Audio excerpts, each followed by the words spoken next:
Um, Let me get my thing.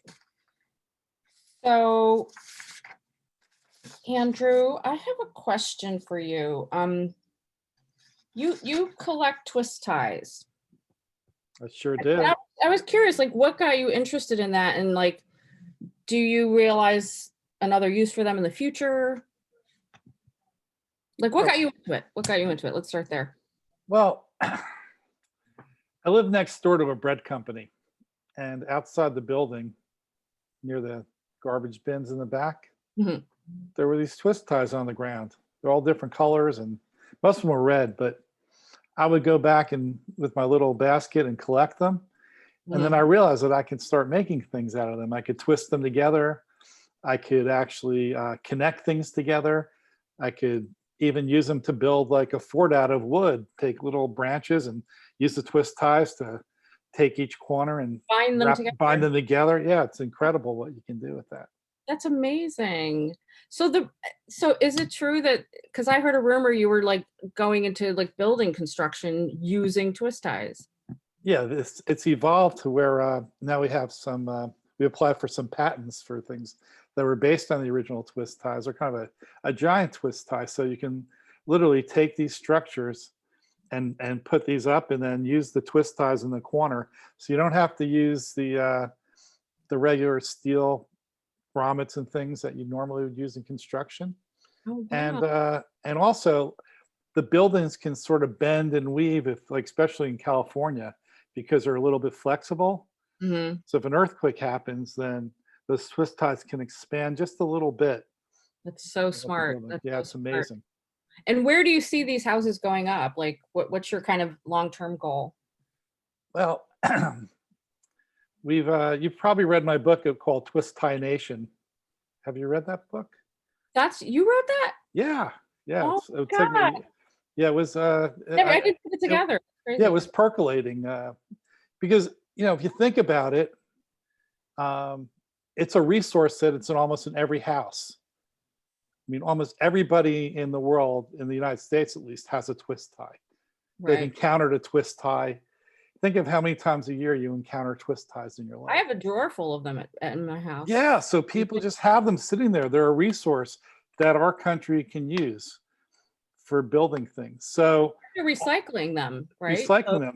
yeah, So on a smaller level, we can put those together and teach children how to build things at a very early age, and then I love that. they can go out and build their own little structures and even put like a solar panel on the back of their house and build a little fort or tree house in the back. But in terms of the the nation of Twist Tie Nation, yeah, I see these things working for people that are survivalists. They can go out in nature and build lean-tos with twist ties and build all sorts of You know, structures. there's a big movement now with tiny homes. That would be a great thing to look into.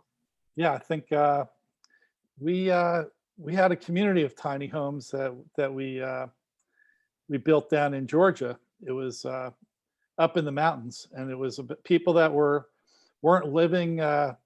They were struggling. We had the pandemic the past year, Right. so we had a group from Habitat for Humanity, and we had a special architectural design to design these tiny homes with twist ties. You That probably is, saw that in the Washington Post or the Times. They did a nice article about that. that's Oh, I thought it was the Huffington Post. Yes, you're right. You're right. Nothing. Yeah, Yep. that. I read them all, so I get them all confused. It's kind of crazy. And then there's one on House Beautiful. I mean, they covered this woman that she's a designer, interior designer, and not only was her entire house bound by twist ties, but she used it for interior design for furniture and lamps and things like that to put things together. What imagination, like that you can take something that feels like it's only for one thing and just repurpose it Yeah. to have multiple uses. I think that's amazing. And now museums are even doing that. There's a twist tie museum that's hanging their artwork from the Oh, ceilings using twist ties and on the wall and the back of your pictures in your house. Rather than buying that metal thing, yep. you have to double wrap them, but it has a similar strength. That's amazing. What a brilliant mind you have. I'm so excited to see where this takes off. And I definitely have to pick up a copy of Twist Tie Nation because I heard about it, but I've been so busy, I haven't had a chance to read. And coming soon, our next venture is going to be called Duct Tape Nation. So keep your eye out for that. I love that. It's like a series, right? Yeah. Well, it was great talking to you. Thank you. You too. Thanks. I love it. Wow, you just really went with that. That was great. That was It's fun. great.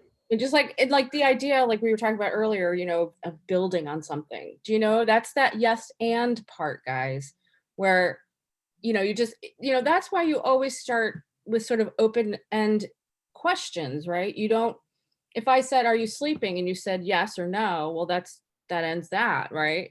But if you start with a who, what, why, when, when or how, then you open up a discussion, you know? Yep. And I always say to people, and I didn't have to do it with you, but like when you feel like you're finishing a thought, if you get stuck, one of the things you can think about is, and then what happened? And then what happened? You know what I mean? And that's how you build story. So that was great. Thanks. Thanks, Andrew. You're on a break for now. Ah. All right, so we'll stop your recording and let's